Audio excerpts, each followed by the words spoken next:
My name is Oliver, and what I'm about to tell you changed my life forever. Maybe after this story you'll look at people around you differently. This isn't just another cheating story, it's about how someone can live a double life so perfectly that you never suspect a thing. Everything started 5 years ago in the Alps.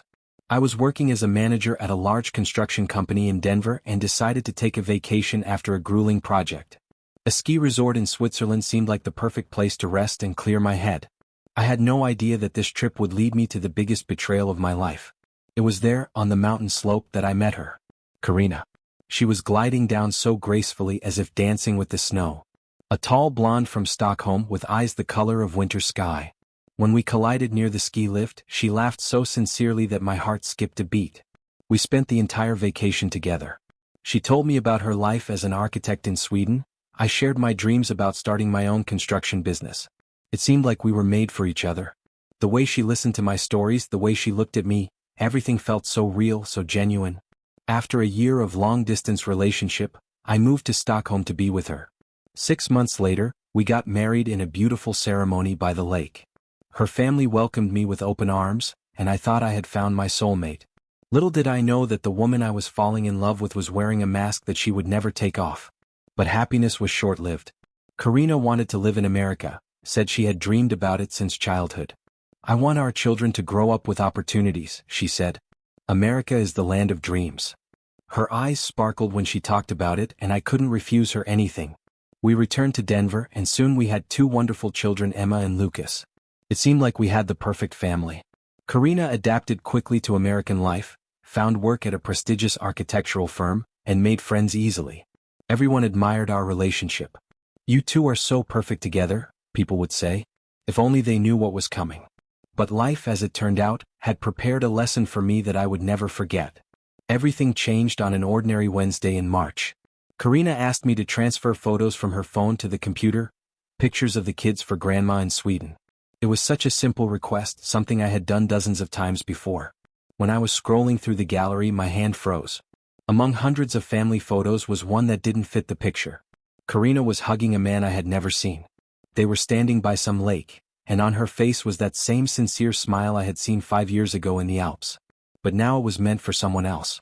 The way she looked at him, the way she held him, it was intimate, loving, real. At first, I thought it might be an old photo, maybe from before we met. But the date showed 3 months ago. Exactly when she went to her friend Sarah for a girls' weekend. My hands started shaking as I stared at the screen. This couldn't be real. Not my Karina.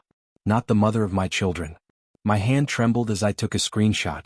Everything turned upside down in my stomach, but I had to act smart. If I confronted her with questions right now, she would become more careful, and I might never learn the truth. I needed to be strategic, patient, even though every fiber of my being wanted to scream. The following weeks became hell for me. I started noticing things that previously seemed normal. Her phone always lay screen down. She often received messages in the evening and said it was work. Extra projects, she explained with such conviction that I almost believed her. The firm is expanding internationally, she would say. I'm working on some Swedish connections. It all sounded so plausible. Karina was always good at making stories sound believable. When the kids went to bed, Karina often went out for a walk with a friend, but returned with the scent of men's cologne that definitely wasn't mine. The smell was subtle, expensive, definitely not something she would wear herself. But the worst part was how she looked at me. There was no guilt or discomfort in her eyes. She behaved completely naturally, as if nothing was happening. She would kiss me good morning, ask about my day, help the kids with their homework, all while maintaining this perfect facade. This hurt the most. Every night, I lay awake staring at the ceiling, wondering how long this had been going on. Was she thinking about him when she was with me? Were there others? How many lies had she told me over the years? I could have hired a private investigator, but I decided to find out the truth myself. I needed to see it with my own eyes, to understand the full scope of what was happening to my family. The next Friday, when she again mentioned a project, I followed her. My heart was pounding so loud it seemed like it could be heard throughout the street. Every red light felt like an eternity, every turn she made sent adrenaline through my system. She drove to a hotel in downtown Denver. Not some cheap motel, but an upscale place where business travelers stay. I watched from my car as she walked through the lobby like she owned the place, confident and radiant. There she met him. He was about my age, elegantly dressed, with a wedding ring on his finger. When they embraced, It wasn't the greeting of casual friends, it was the reunion of lovers who had been apart too long. The passion in their embrace made me sick to my stomach. They held each other like they hadn't seen each other for months, although as I later found out, they were meeting every week. The way he touched her face, the way she smiled at him, it was everything I thought she reserved only for me. I followed him to his house after they parted ways. A big house in the suburbs, 2 children playing in the yard. Perfect American family just like mine, or so I thought. A swing set, a white picket fence, a garden that someone clearly loved and tended to. It looked like a magazine cover for American Dream.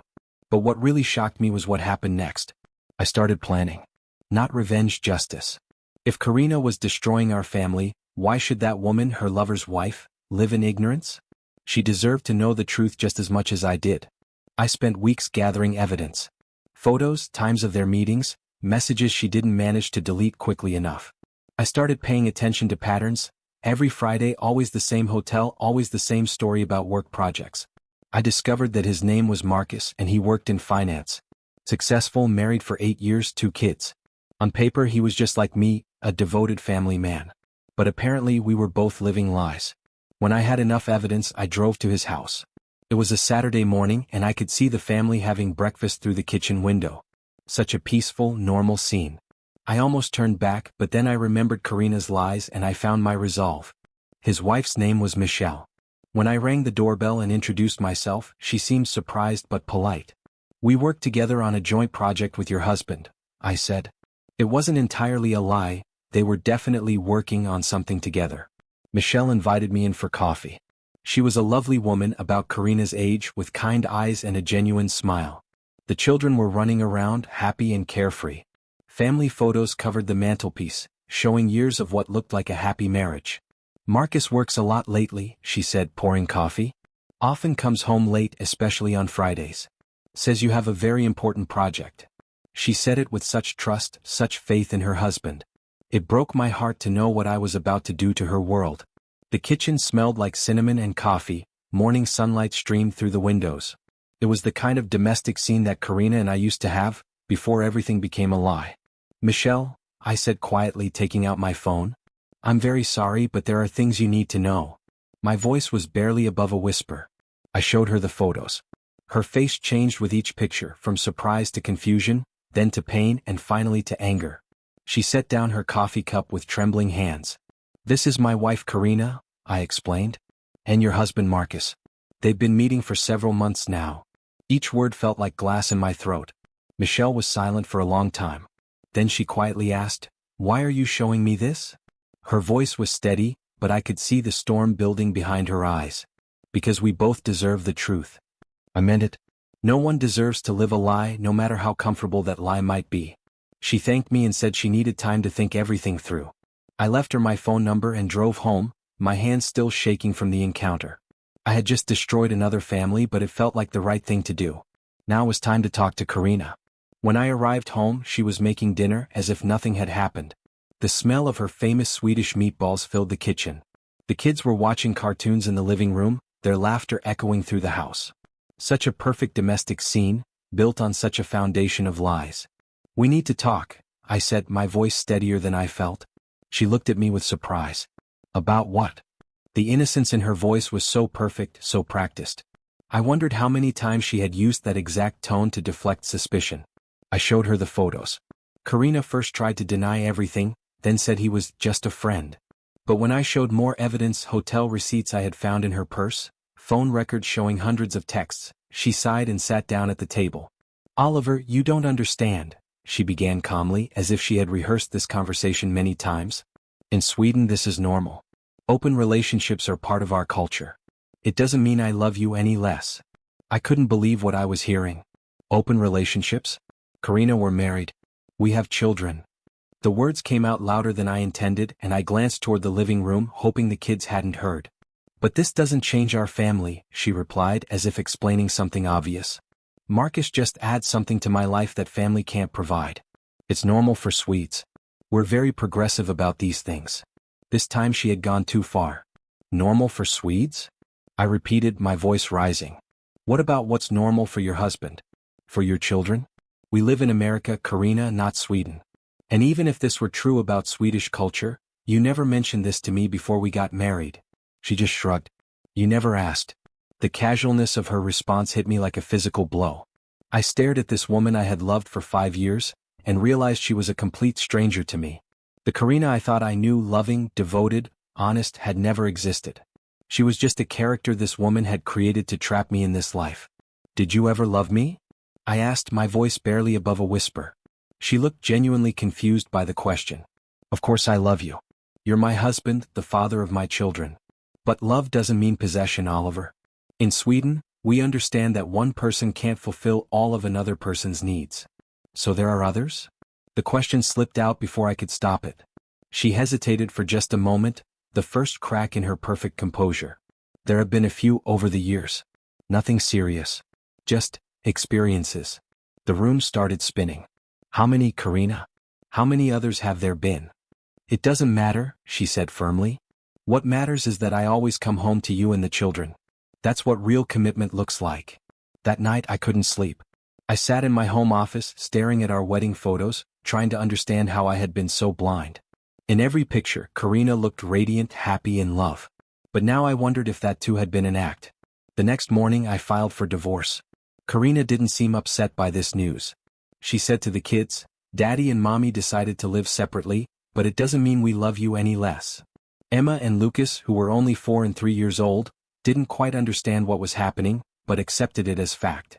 Their innocent acceptance broke my heart more than anything else. Michelle called me a week later. Marcus had initially denied everything, but when she showed him the evidence, he confessed. They were also filing for divorce. But unlike Karina, Marcus seemed genuinely remorseful. He cried, Michelle told me over the phone. He begged for forgiveness, said it was the biggest mistake of his life. But how can I trust him again? I understood her pain completely. The divorce proceedings were surprisingly smooth. Karina didn't fight for custody or alimony. She seemed almost relieved that the charade was over. Now I can be myself, she said during one of our meetings with lawyers. I wondered who that self really was. During the property division, I discovered that she had been maintaining a separate bank account for years. For emergencies, she explained, but I suspected it was her escape fund. How long had she been planning to leave? Or was she just keeping her options open? The worst part of this whole story isn't the betrayal itself. The worst part is how easily Karina justified it. There were no tears, no remorse, no attempts to save our marriage. She just said, if you can't accept this, then maybe we're not right for each other. It was like she had been waiting for this moment, for permission to drop the mask she had been wearing for 5 years. The relief in her voice when she said it was unmistakable. 6 months after the divorce was finalized, I learned more about Marcus's situation. Unlike Karina, he had fought for his marriage, gone to counseling, done everything possible to win Michelle back. But the trust was broken beyond repair. I keep wondering what else he lied about, Michelle told me when we met for coffee one day. We had become unlikely friends, bonded by our shared experience of betrayal. If he could lie about this for months, what else don't I know? As for me, the first year after the divorce was the hardest of my life. I moved into a smaller apartment closer to the kids' school.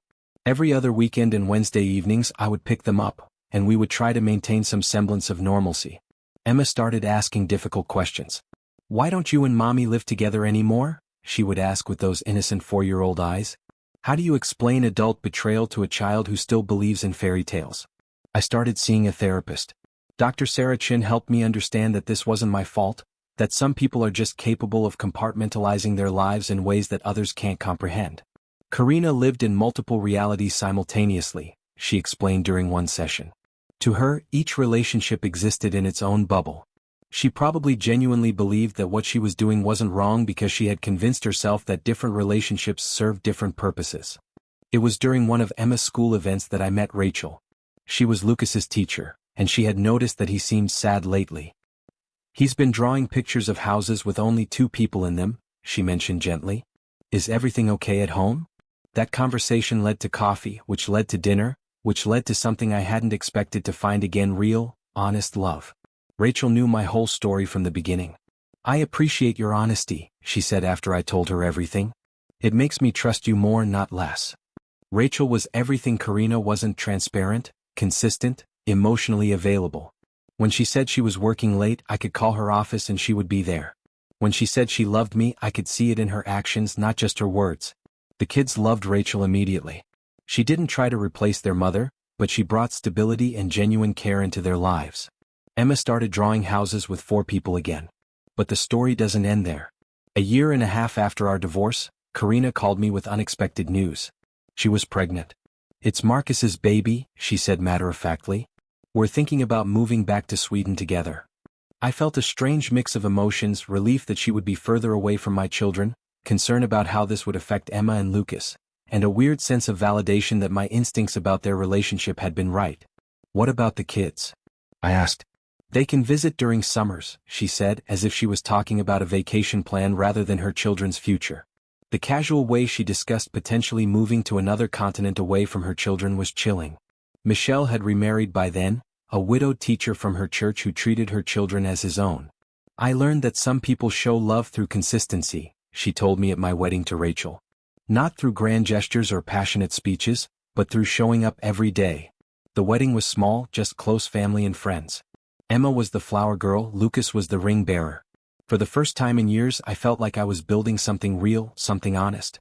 But even at my happiest moments, I couldn't shake the memory of how completely I had been deceived. How someone could live a double life so perfectly that their spouse, their children, their friends, nobody suspected anything. Karina did move to Sweden with Marcus. They sent a postcard, a picture of Stockholm in winter. "Starting fresh," it said on the back. No mention of missing the children, no promises to stay in touch. Just 2 people who had destroyed 2 families, moving on as if nothing had happened. The children adjusted better than I expected. Emma occasionally asked about mommy, but as months passed, the questions became less frequent. Rachel stepped into the maternal role naturally, not trying to erase Karina's memory but creating new, positive experiences. Lucas, who had been too young to fully understand what happened, started calling Rachel Mommy Rachel, to distinguish her from Mommy Karina far away. The innocence of children is both heartbreaking and healing. 2 years after the divorce, I received a letter from an attorney in Stockholm. Karina wanted to terminate her parental rights. Ms. Anderson wishes to focus on her new family and believes this would be in everyone's best interest, the letter stated in cold, legal language. I showed the letter to Rachel. "What kind of mother walks away from her children completely?" she asked, tears in her eyes. But I wasn't surprised anymore. This was just another revelation about who Karina really was. We didn't fight it. Rachel adopted Emma and Lucas 6 months later. The day it was finalized, we had a celebration dinner. "Now we're really a family," Emma announced, and I realized that she was right. Sometimes people ask me if I regret meeting Karina, if I wish I had never gone on that skiing trip. The answer is complicated. Without Karina, I wouldn't have Emma and Lucas. I wouldn't have learned the lessons that made me appreciate Rachel's honesty. I wouldn't have understood what real love looks like. But the scars remain. I find myself being hypervigilant about Rachel's whereabouts, checking her phone when she's not looking, questioning innocent explanations. Rachel is patient with my paranoia, but I know it's not fair to her. "Trust is like a muscle," Dr. Chin told me. "It weakens when it's damaged, but it can be rebuilt stronger with the right exercise." I'm still working on that exercise every day. The hardest part is explaining to my children as they grow older why their biological mother isn't part of their lives. How do you tell your daughter that her mother chose a new life over her? How do you explain that some people are capable of love, but not the kind of love that comes with sacrifice and commitment? I've decided to be honest with them, age appropriately. When Emma asks difficult questions, I tell her that Mommy Karina loves her but wasn't able to be the kind of mommy that children need every day. Some people love in different ways, I explain, hoping it makes sense to a 7-year-old mind. Last month, Emma asked me if I was sad that Mommy Karina went away. I was sad for a while, I told her. But then Mommy Rachel came and she taught me that family isn't just about who you're born to. It's about who chooses to stay. Rachel and I are expecting our first child together now. Emma and Lucas are excited about having a little brother or sister. "This baby will be so lucky," Emma said, patting Rachel's belly. "It gets to have you and Mommy Rachel from the very beginning." Out of the mouths of babes. I still think about that day in the Alps sometimes when I met Karina. Were there signs I missed? Red flags I ignored? But then I remind myself that some people are just very good actors.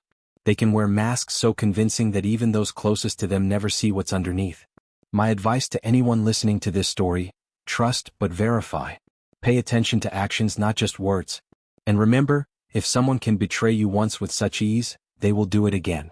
But also remember that not everyone is capable of such deception. There are people like Rachel in the world, people whose love is consistent, honest, and real. The saddest part of my story isn't the betrayal itself. It's the realization that for 5 years, I was in love with someone who didn't really exist. The Karina I loved was a carefully constructed facade, designed to give me exactly what I needed to stay committed while she lived her real life in the shadows. But I've learned that real love doesn't require deception. It doesn't need multiple compartments or secret lives. Real love is what I have with Rachel, transparent, consistent, sometimes messy but always honest. Sometimes I wonder if Karina is happy in Sweden with Marcus and their child. Part of me hopes she is, not for her sake, but because it would mean that Emma and Lucas didn't lose their mother to misery, but to a different kind of life that she genuinely wanted more. But mostly I don't think about her anymore. I'm too busy building a real life with people who choose to stay.